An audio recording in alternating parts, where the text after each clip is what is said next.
Film ini bercerita tentang seorang wanita bernama Mui, yang mempunyai kebiasaan di mana ia selalu ingin melakukan aktivitas bercocok tanam setiap hari. Sang ayah yang menyadari hal itu pun mempunyai sebuah rencana, di mana ia akan menjadikan putrinya itu sebagai lahan bisnis penghasil uang. Jadi sang ayahlah yang nantinya akan memasarkan putrinya untuk menjadi wanita calling-an.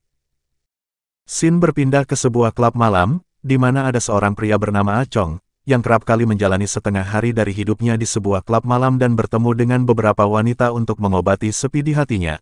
Lantas ketika sudah deal dengan seorang wanita calling-an, namun dengan sangat disayangkan beberapa polisi datang dan menggerebek mereka. Alhasil pria itu pun harus membayar double karena ia dikenakan denda untuk bisa lepas dari kasus tersebut.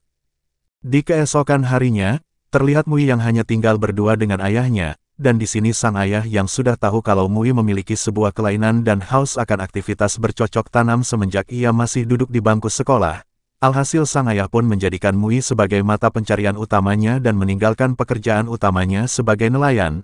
Sejak senja menjelang, beberapa pekerja proyek sudah mulai mengantri untuk menikmati kue lapis buatan si Mui, dan salah satu di antara pelanggan setia Mui, ternyata adalah si Acong yang kemarin sempat terkena razia. Acong yang merasa kue lapis buatan Mui ini lebih gurih dibanding yang lainnya. Acong pun berambisi untuk bisa menikahi si Mui, meskipun ia agak gempal namun wajah dan bodi belakangnya benar-benar dapat membuat pria tersebut terpukau. Selain karena enak, Acong juga merasa kasihan, karena melihat Mui harus meladeni setidaknya 10 orang pembeli setiap harinya. Di hari berikutnya, kita pun diperlihatkan ayahnya Mui yang mendatangi tempat bertaruh pacuan kuda, dan ia menggunakan uang hasil kerja keras Mui untuk bertaruh di sana. Lantas ketika sedang makan siang para pria pelanggan Mui pun berdiskusi tentang perbedaan melakukan aktivitas bercocok tanam di darat dan di atas perahu. Berkat deburan ombak yang cukup besar, nampaknya membuat sensasi baru bagi mereka untuk menuntaskan dahaganya. Apalagi berkat bemper belakang Mui yang cukup kenyal membuat rasanya begitu empuk. Di suatu hari, Acong datang lagi untuk melakukan aktivitas bercocok tanam bersama Mui. Lantas ketika Acong sedang asik menikmati butiran-butiran coklat milik si Mui, ia mendapati ada sedikit milknya di sana. Lalu setelah ditelusuri ternyata Mui memiliki seorang anak. Ibunya Acong sangat ingin agar Acong segera menikah. Sang ibu sampai rela mau membayari biaya pernikahan Acong asalkan Acong segera menikah. Lantas saat itu juga Acong pun memutuskan untuk menikahi Mui dan menyerahkan uang sebesar 150 juta sebagai mas kawin kepada bapaknya si Mui. Pada keesokan harinya, mereka pun melangsungkan pernikahan secara sederhana. Lalu setelah menikah Mui pun pindah ke rumah Acong yang terlihat sempit dan berantakan. Mereka tinggal bersama ibunya si Acong.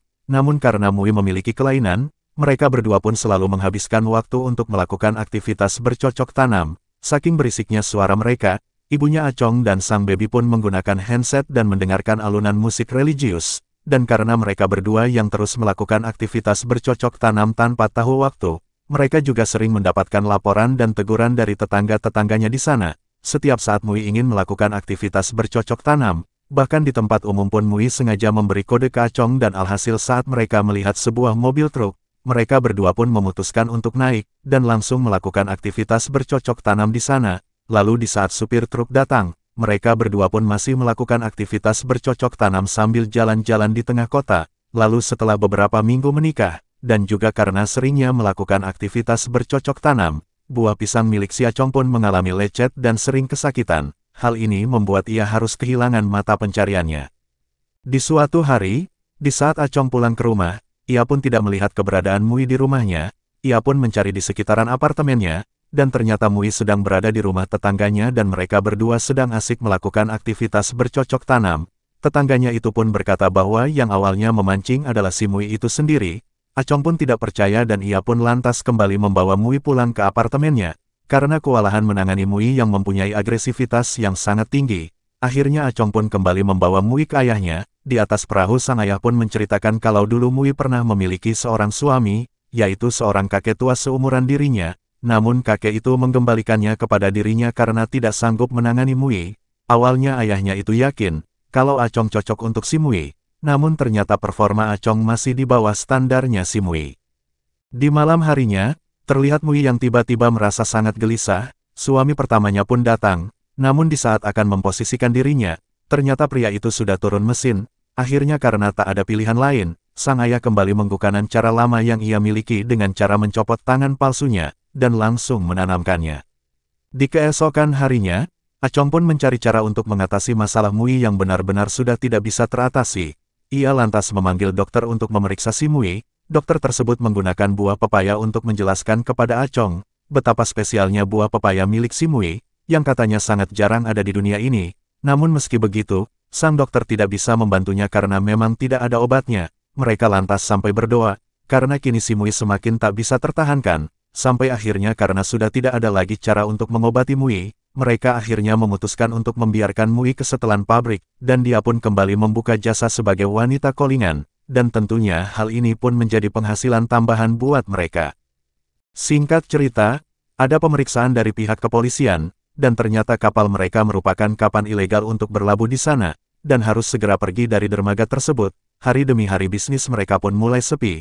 Mereka coba menghampiri kapal satu persatu dan berharap ada yang mau menggunakan jasa mereka, terkhusus agar asupan Mui terpenuhi. Seseorang pernah berkata, bahwa penyakit yang dialami Mui disebabkan karena legenda Laut Hong Kong, maka untuk menyembuhkannya harus menggunakan sedekah dengan ikan laut. Mereka pun membeli belut laut dan setelah itu memasangkan balon ajaib pada si belut. Lantas belut itu pun mulai memasuki kue donat buatan si Mui, dan benar saja rencana mereka ternyata berhasil dan Mui terlihat begitu bahagia karena ia mulai bisa mengontrol dirinya, walaupun hanya sesaat saja. Lalu setelah itu mereka pun bersama-sama menyantap belut tadi. Keesokan harinya, mereka pun lanjut mencari seorang pelanggan ke sebuah dermaga. Ada seorang pelanggan yang ingin menggunakan jasa mereka, sementara Mui sedang menari-nari. Acong dan ayahnya pun membeli makanan dan berkeliling pasar sembari menawari jasa mereka. Dengan mudah mereka pun mendapat banyak pelanggan baru di dermaga tersebut. Hampir semua pria ingin mencoba kue donat buatan si Mui. Lalu dalam waktu semalam saja, para ibu-ibu ini pun tahu akan kabar dari Mui si penjual kue donat tersebut. Mereka pun berbondong-bondong untuk mencari keberadaan si Mui. Di sisi lain ternyata Mui dibuat kecewa oleh seorang pria. Lantaran pria tersebut ternyata tidak bertenaga, Mui pun sampai menangis karena saking betenya. Lantas setelah itu Mui pun kembali ke kapalnya, namun saat bertemu Acong dan ayahnya, Mui justru pergi menjauhi mereka. Di ujung jalan Mui pun menangis, dan ia kembali berhasil kabur sampai berenang di dalam air. Namun untungnya Acong masih bisa kembali menemukannya, dan sampai akhirnya Mui beserta keluarganya yang harus terus berlayar karena sudah tidak punya tempat untuk berlabuh. Mui juga diketahui tidak bisa disembuhkan seumur hidupnya.